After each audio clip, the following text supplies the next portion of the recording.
아멘. 네, 우리 앞뒤자와 함께 서로 축복하겠습니다. 사랑합니다. 축복합니다. 감사합니다. 네, 사랑합니다. 축복합니다. 감사합니다. 네. 제가 개인적으로 읽은 책 중에 전공 서적을 제외하고 비전공 서적으로 제 삶에 영향을 준 책을 1, 2, 3 든다면 그 3 안에 들어가는 책 중에 한 권이 살며 사랑하며 배우며 라는 책이거든요. 레오 버스카글레어라는 분이 쓰신 살며 사랑하며 배우며, 참 제목부터 참 와닿지 않습니까? 이분은 소위 말해서 사랑 예찬론자이기도 했는데요, 그 책 자체가 사랑 예찬론이라고 말할 수가 있습니다. 그 책 중에 한 줄을 꺼내와서 잠깐 읽어드리면, 인간이 누릴 수 있는 최고의 인간관계는 이용당하거나 이용당하지 않고 마음껏 소통할 수 있는 관계이다, 이렇게 설명하고 있더라고요. 그렇죠. 많은 인간관계가 있을 수 있는데 인간이 누릴 수 있는 최고의 인간관계는요, 이용당하거나 이용당하지 않고 마음껏 소통할 수 있는 관계, 그 관계야말로 정말 복된 관계라고 격찬을 하고 있는 것이거든요. 그런 면에서 가족이 얼마나 소중합니까? 가족 간의 관계에서 이용하려고 이용당하려고 그런 전제가 깔려있지 않잖아요. 그래서 그 가족 관계가 참 소중한 거거든요. 친구 관계도 마찬가지입니다. 좋은 친구는 어떤 관계입니까? 이용당하거나 이용당하지 아니하고 마음껏 소통할 수 있는 친구가 있다는 것, 얼마나 큰 축복입니까, 여러분? 뿐만이겠습니까? 친구 관계뿐만 아니라 우리가 인생을 살아가면서 좋은 선생님을 만난다는 것, 얼마나 복된 것입니까? 가만히 생각해보면 교회 학교 선생님이야말로 정말로 그렇잖아요. 이용당하거나 이용당하지 않고 소통할 수 있는 선생님, 교회 학교 선생님이 아닐까, 이런 생각이 듭니다. 선생님이 주일학교 아이를 보면서 어떻게 이용할까, 이렇게 생각하면서 다가가지 않잖아요. 우리 목자님이 양원을 바라보면서 눈물로 기도할지언정 그런 전제가 깔려있지 않잖아요. 만약에 목회자가 그런 전제가 깔려있다고 한다면 사꾼 목회자인 것이죠. 이용당하거나 이용당하지 않고 마음껏 소통할 수 있는 관계. 저는 오늘 스승의 주일을 맞이하면서 교회학교 선생님, 양무리 목자, 또한 목회자 뿐 아닙니다. 우리는 구원의 복음을 간직한 자로서 누군가에게 신앙인으로서 선한 영향력을 끼치는 사람들이라는 측면에서 사실상 넓은 의미에서 보면은요, 이 자리에 계신 모든 분들께서 구원받으신 분이라고 한다면 이 구령의 열정을 가지고 있는 사람들로서 선생님들이시죠. 교사라는 말씀입니다. 스승이라는 말씀입니다. 그러면 우리는 어떤 역할을 담당한 사람들이고, 또한 우리가 과연 어떠한 자세를 가지고 그 역할을 감당을 해야 할 것인가, 여기에 함께 초점을 두고 귀한 말씀을 나누고자 합니다. 성경에서 스승과 제자의 모델을 찾고자 한다면 여러 모델을 찾을 수 있을 거예요. 예를 들면 모세와 여호수아, 이런 모델이 있죠. 그리고 엘리야와 엘리사, 이런 모델도 있습니다. 신약으로 넘어가게 되면 당연히 예수님과 12제자, 이런 모델이 있죠. 또한 사도 바울과 디모데 혹은 디도, 이러한 여러 모델을 찾을 수 있는데, 그 중에서도 저는 특별히 오늘 본문의 말씀 속에서 엘리 제사장과 사무엘, 이 사무엘과 엘리 제사장을 소개해드리고 싶습니다. 여러분 아시다시피 이 사무엘은요, 얼마나 훌륭한 선지자였습니까? 이스라엘의 초대 왕을 발탁시키고 기름 부은 장본인이 이 사무엘 선지자였잖아요. 훌륭한 선생님이었어요. 또한 다윗 왕에게 기름을 부었던 장본인이 바로 이 사무엘 선지자였습니다. 그런데 이 사무엘 선지자가 있기까지 누가 있었다는 말씀입니까? 엘리 선생님이 있었다는 것입니다. 물론 이 사무엘에게 어머니였던 한나, 여러분 아시죠? 한나는요 기도의 어머니였습니다. 기도의 어머니 한나가 있었고요, 아버지 엘가나도 있었던 것은 사실이에요. 그런데 더욱 유독히 이 사무엘 같은 경우는요, 젖을 떼자마자 어디에서 지냈어요?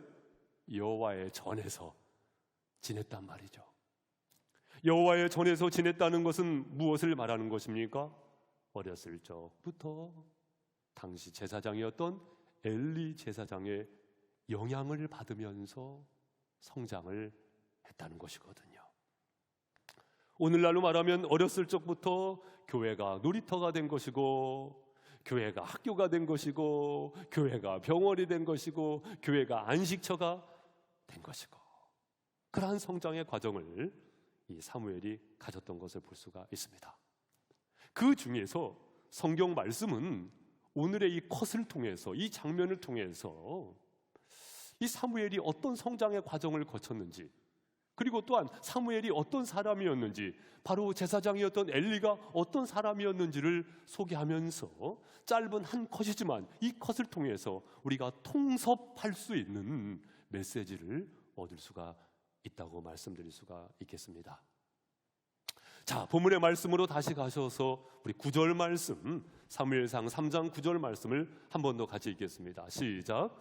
엘리가 사무엘에게 이르되 가서 누웠다가 그가 너를 부르시거든 내가 말하기를 여호와여 말씀하옵소서 주의 종이 듣겠나이다 하라니, 이에 사무엘이 가서 자기 처소에 누우니라. 아멘.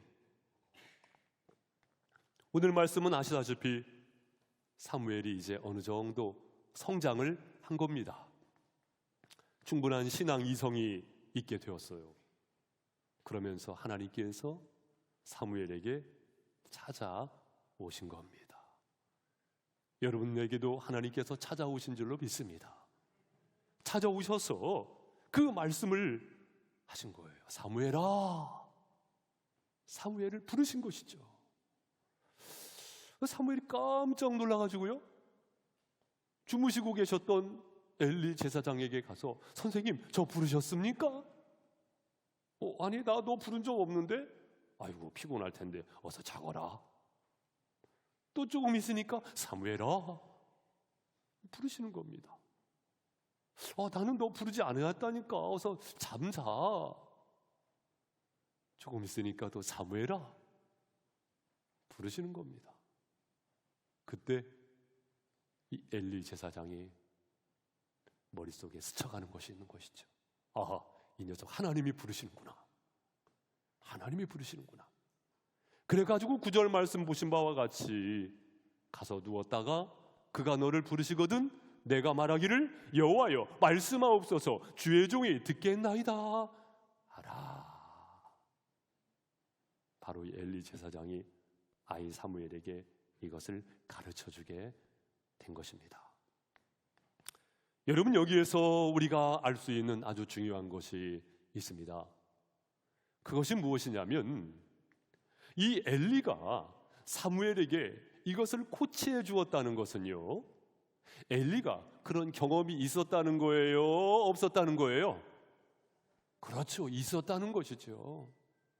다시 말하면 그러한 배움의 과정을 이미 엘리가 거친 거예요.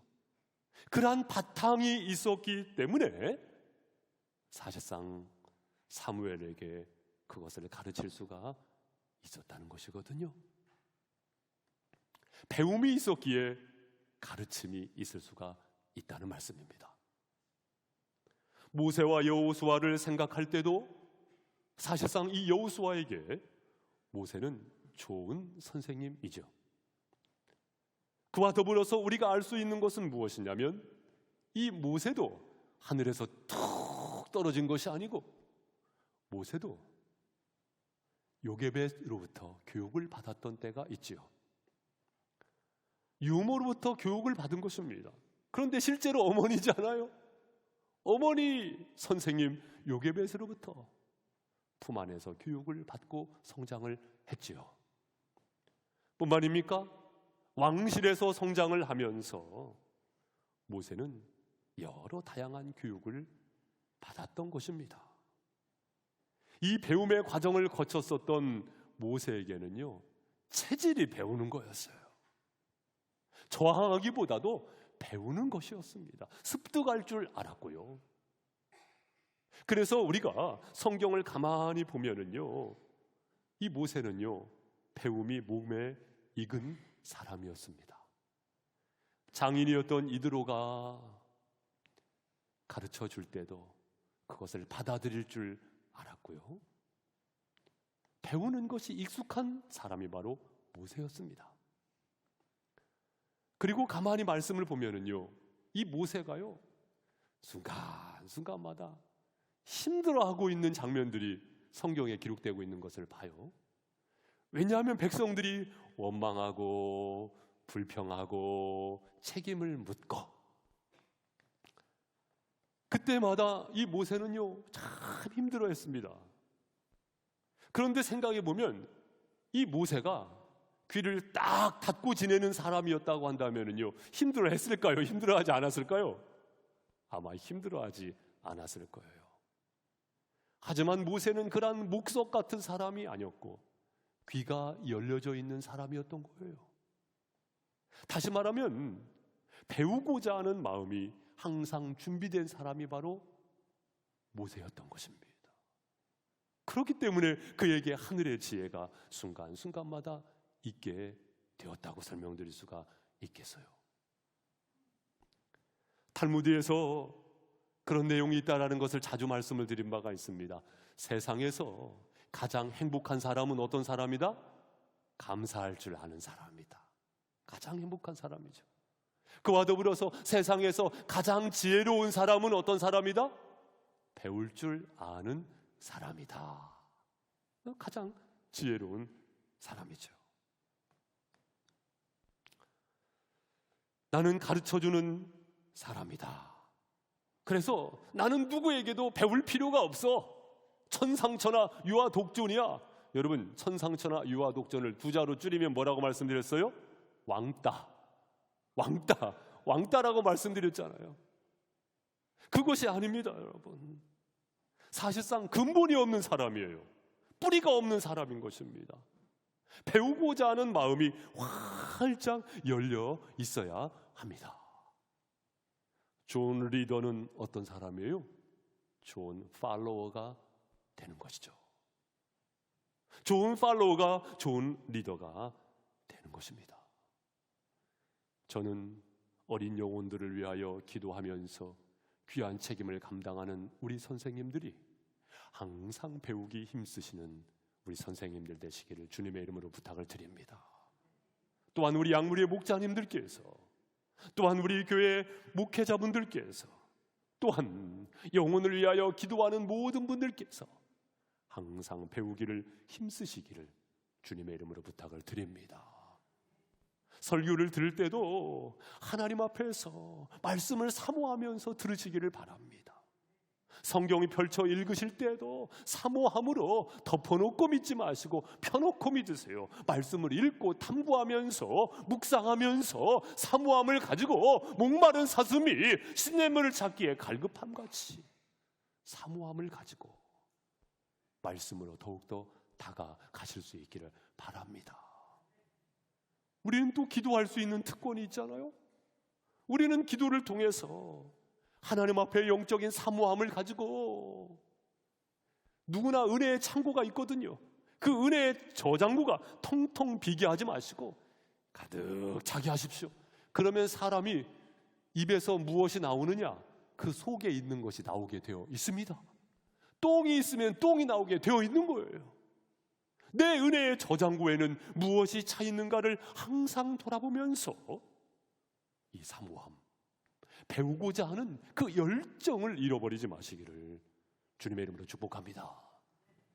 저는 종종 우리 교회 외부 강사님들께서 오셔서 말씀을 전하시고 난 다음에 거의 공통적으로 하시는 말씀이 있는데, 그 말씀이 무엇이냐면, 목사님, 성도님들의 이 눈빛이 보통이 아닙니다. 저도요, 지금 이 시간 너무나 부담이 되는 거예요. 지금 여러분들 눈빛이요, 여러분들 몰라서 그렇지 보통이 아닙니다. 너무나 감사드려요. 그 사모함, 그 사모함을 잃어버리지 마시기를 바랍니다. 좋은 선생님은 이처럼 배우고자 하는 그 열정, 그것이 있는 선생님이시죠. 또한 좋은 선생님은 어떤 선생님입니까? 여러분, 오늘 본문의 말씀을 보면서 5절, 6절 말씀을 다시 한번 읽어보세요. 시작. 엘리에게로 달려가서 이르되 당신이 나를 부르셨기로 내가 여기 있나이다 하니 그가 이르되 나는 부르지 아니하였으니 다시 누우라 하는지라. 그가 가서 누웠더니 여호와께서 다시 사무엘을 부르시는지라. 사무엘이 일어나 엘리에게로 가서 이르되 당신이 나를 부르셨기로 내가 여기 있나이다 하니 그가 대답하되 내 아들아 내가 부르지 아니하였으니 다시 누우라 하니라. 이 반복을 몇 번 하고 있어요? 한 번, 두 번, 세 번. 선생님 저 부르셨습니까? 아니 안 불렀어. 빨리 피곤할 테니 어여 자거라. 세 번. 이 세 번 반복하는 동안 우리가 발견할 수 있는 아주 중요한 것은 무엇이냐면 그 대화가 자연스러웠다는 거예요. 다시 말씀드리면 그 관계가 좋았다는 겁니까? 관계가 헝클어졌다는 말입니까? 관계가 좋았다는 말씀입니다. 관계가 좋았다는 말씀입니다. 사랑하는 성도 여러분, 마찬가지예요. 우리에게 허락하신 구원의 복음이 내 삶의 현장 속에서 잘 흘러가게 하기 위해서 여러분 좋은 관계를 유지하실 수 있기를 바랍니다. 그래서 좋은 선생님은 어떤 사람이냐? 좋은 관계를 위하여 노력할 줄 아는 선생님. 좋은 선생님이죠. 좋은 선생님이죠. 여러분, 사람은요 관계가 좋아야 합니다. 인간이란 무엇인가? 또한 인간답다는 것은 무엇인가? 성숙한 인간이란 어떤 인간인가? 사람 인자가 그렇잖아요. 서로 기대고 있는 거예요. 간자는 사이 간자를 사용하잖아요.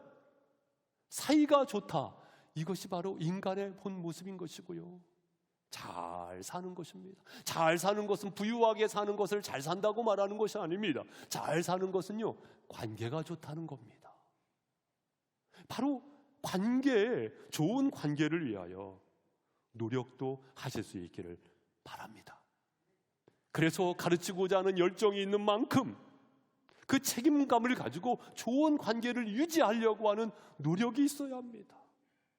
이것이 없고 뒷짐 딱 지고 저 녀석이 나한테 이렇게 대우해야 할 텐데 그러면은요 그 선생님을 가리켜서 꼰대 선생님이라고 합니다.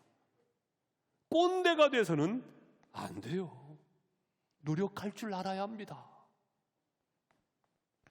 제가 자주 드리는 말씀 있잖아요. 만남은 하늘이 내려주는 거예요. 하지만 관계는 누가 발전시키는 거예요?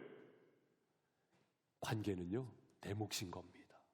내가 어떻게 하느냐에 따라서 관계가 썰렁한 관계가 될 수가 있고 관계가 발전되고 유지되어서 친구가 되고 은인 관계가 될 수가 있는 겁니다. 그 책임은 사실상 나에게 있는 것입니다. 어떤 사람은 10사람을 만났어요. 그 중에서 9사람이 원수가 되고 말아요. 그 중에 한 사람이 친구가 됩니다.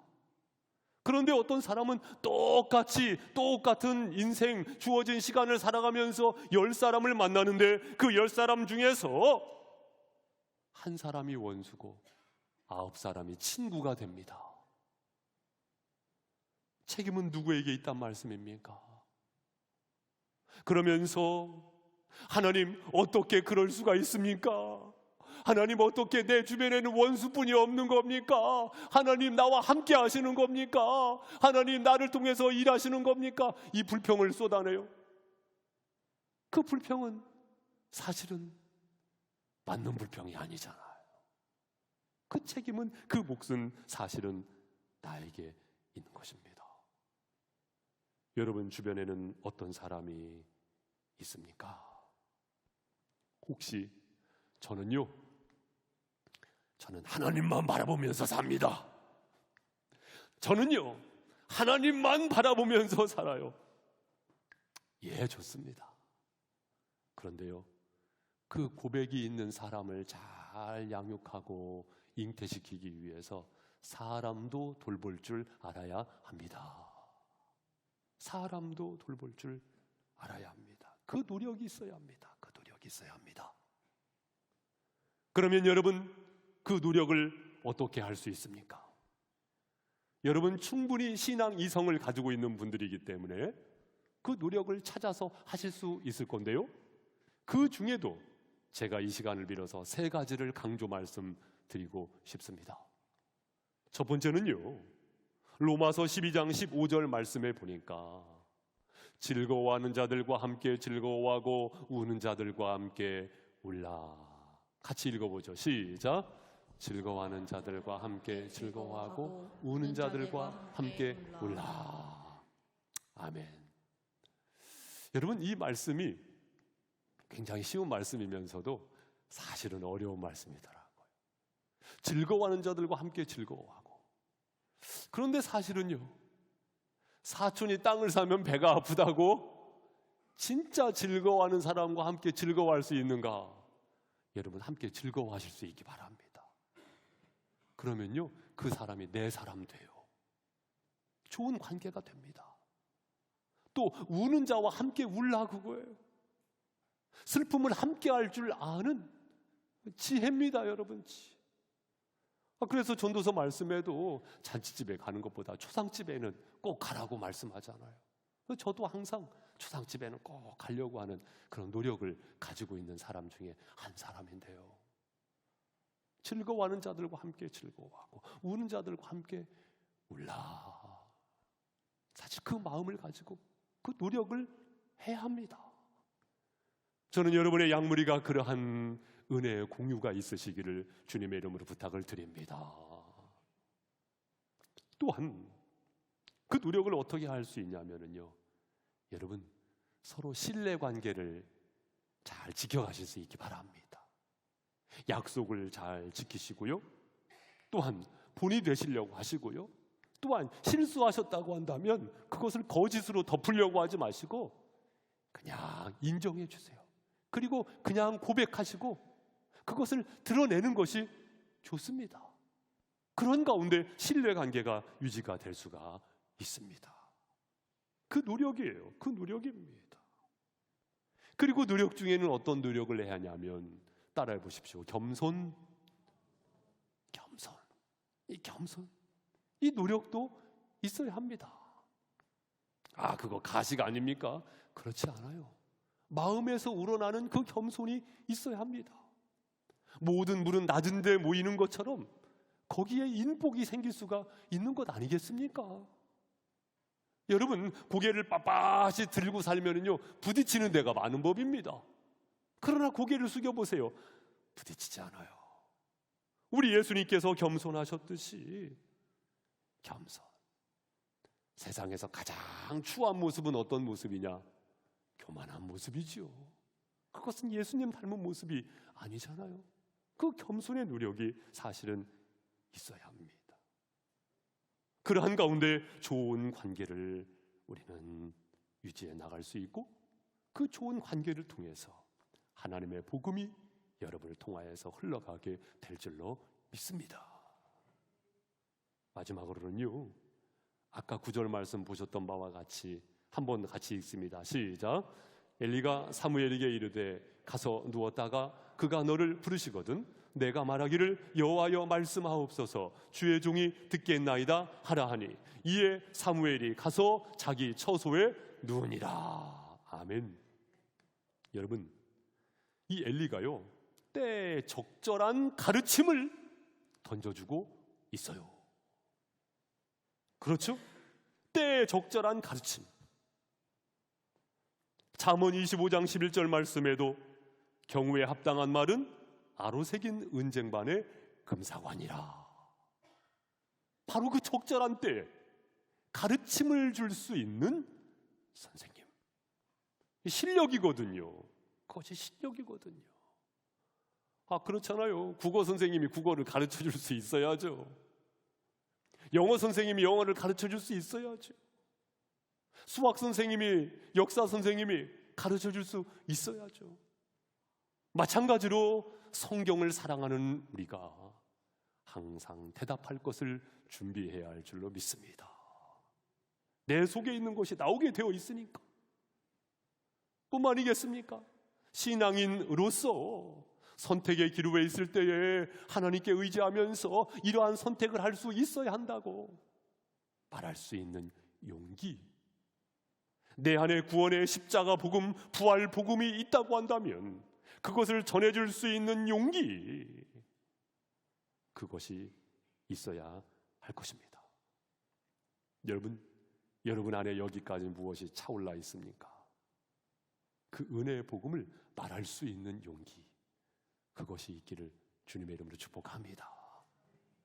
제가 서두에 소개해드렸던 살며 사랑하며 배우며를 썼던 레오 버스카글레어, 이분께서 이제 그 캘리포니아 대학의 교육학 교수이기도 하셨는데, 그분이 돌아가실 때에 1998년도 6월 29일 날 74세로 심장마비로 돌아가셨거든요.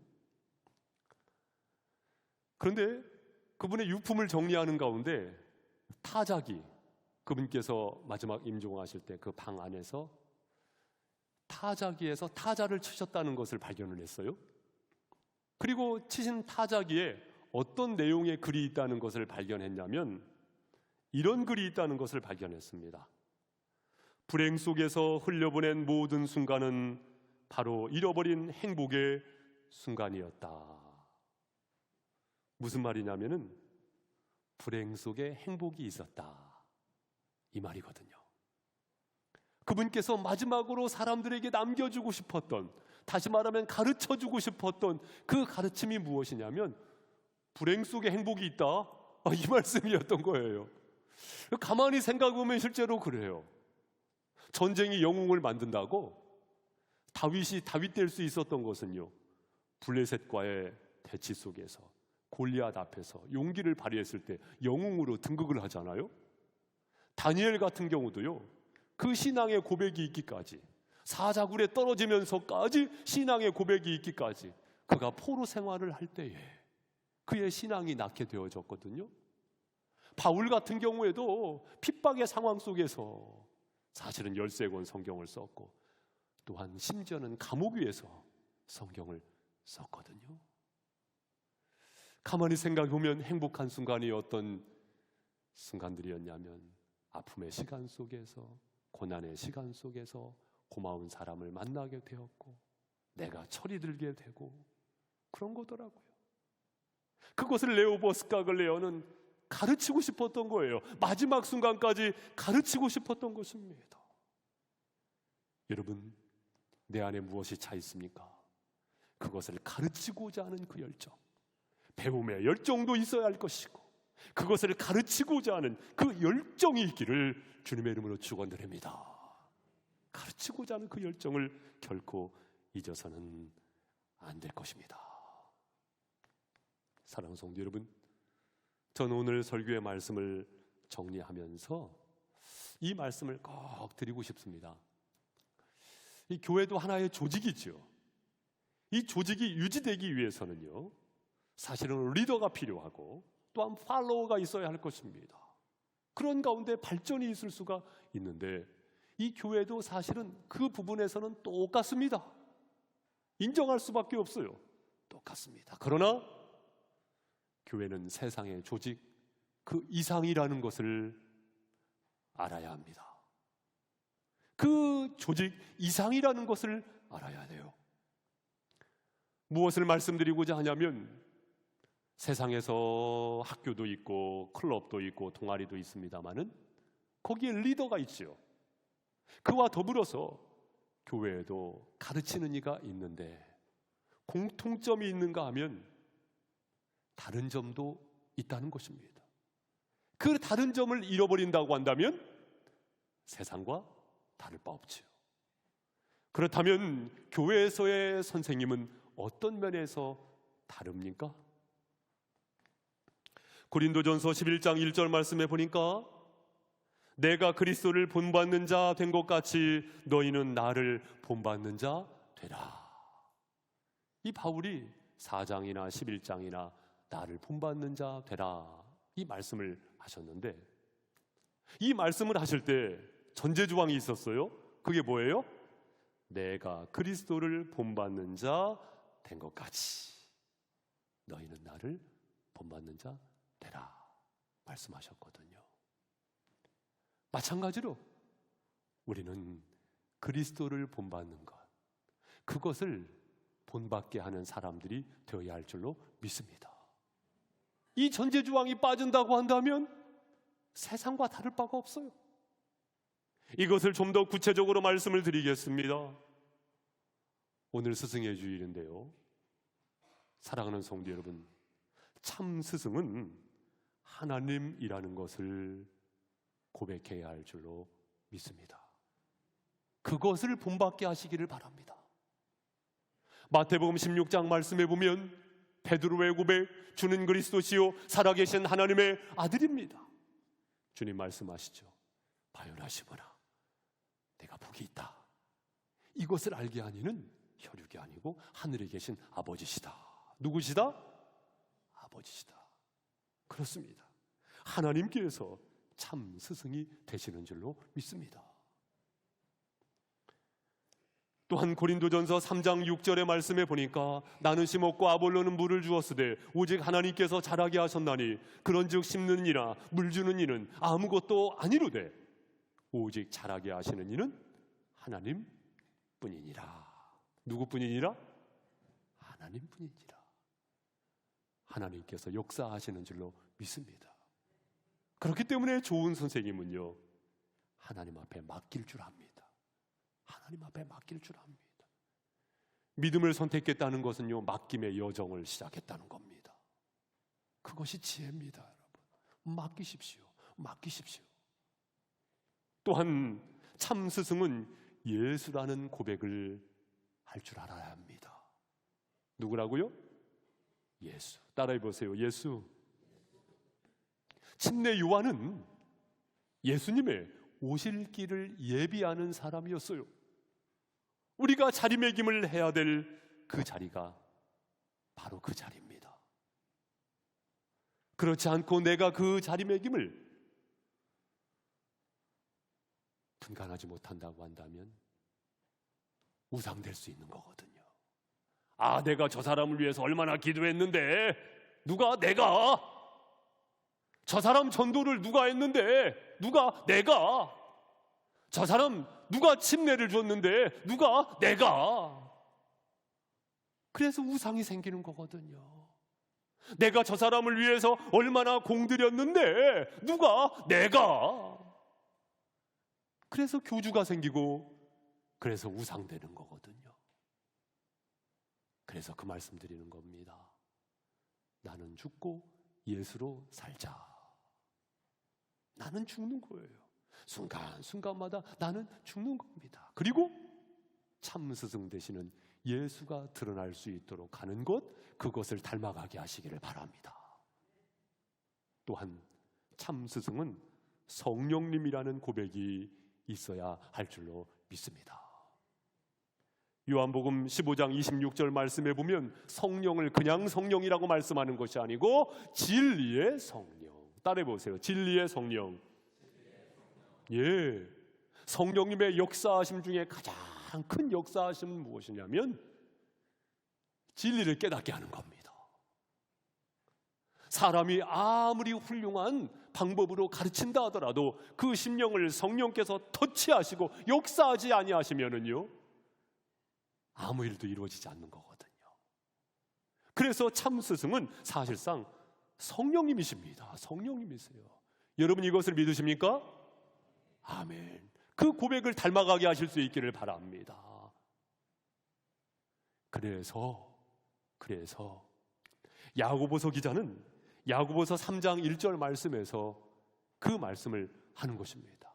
야고보서 3장 1절 말씀 띄워줘 보세요. 자, 이 야고보서 3장 1절 말씀 같이 읽어보죠. 시작. 내 형제들아, 너희는 선생된 우리가 더 큰 심판을 받을 줄 알고 선생이 많이 되지 말라.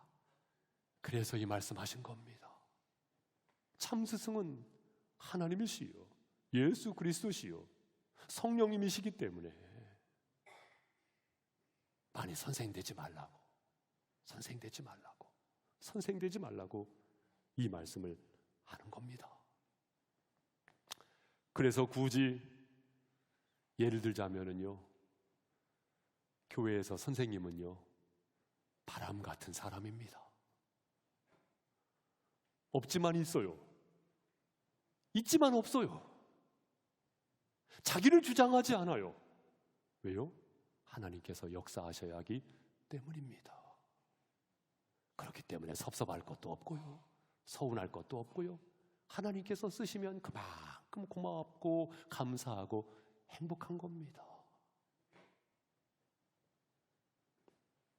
저는 이 찬송을 참 좋아하는데요, 제목이 어떤 찬양이냐면 빛이 없어도 라는 그런 이제 복음송입니다. 그 가사에 보면 나는 없어도 당신이 곁에 계시면 나는 언제나 없습니다. 나는 있어도 당신이 곁에 없으면 나는 언제나 없습니다. 그렇죠? 우리는 주님 안에서 나를 발견하게 됩니다. 그 나는 있기도 하고 없기도 한 것입니다. 그 고백 안에서 이 찬양을 부르는 가운데 오늘 말씀을 다시 한번 묵상도 하시고, 또한 내가 서야 할 자리를 다시 한번 가늠할 수 있기를 주님의 이름 부탁을 드립니다. 우리 함께 이 찬양 부르도록 하겠습니다.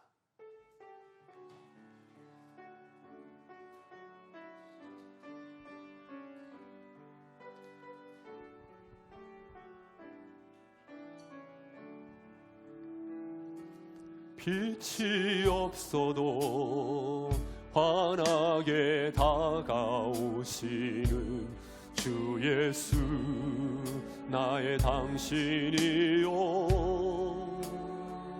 음성이 없어도 똑똑히 들려주시는 주 예수, 나의 당신이요. 당신이 있음으로 나를 잊고 당신의 노래가 머무므로 나는 부를 수 있어요. 주여,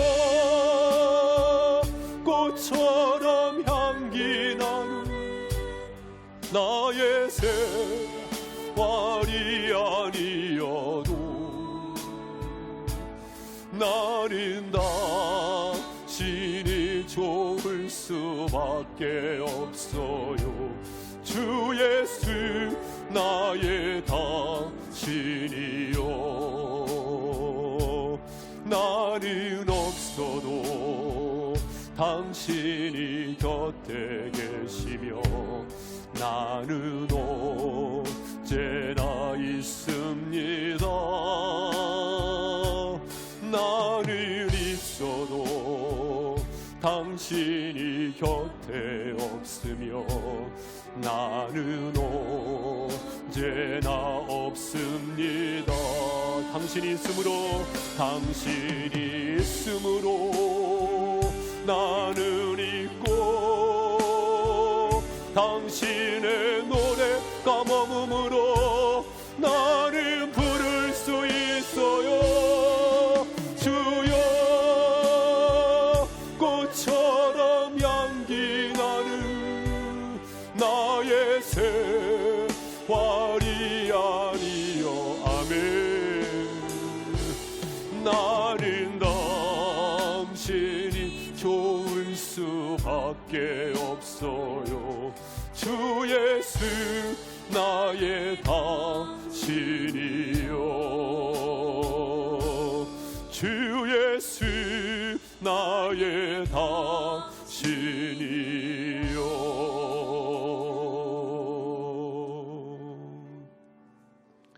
우리 이 시간 함께 기도하도록 하겠습니다. 주님의 은혜입니다. 좋은 선생님으로 살게 된 것, 주님의 은혜입니다. 어쩌면 너무나도 연약하고 추악한 입술로 구원의 복음을 전하며 감격스러운 믿음의 생애를 열어갈 수 있게 된 것 주님의 은혜죠. 그러한 은혜를 입은 우리가 당신이 있으므로 나도 있고 당신의 노래가 머물므로 나는 부를 수 있어요. 어쩌면 꽃처럼 향기 나는 나의 생활이 아니더라도 나는 당신이 좋을 수밖에 없어요. 이 고백이 우리의 고백이 되어야 할 것입니다. 주님, 영광 받으시옵소서. 참 스승 되시는 주님, 영광 받으시옵소서.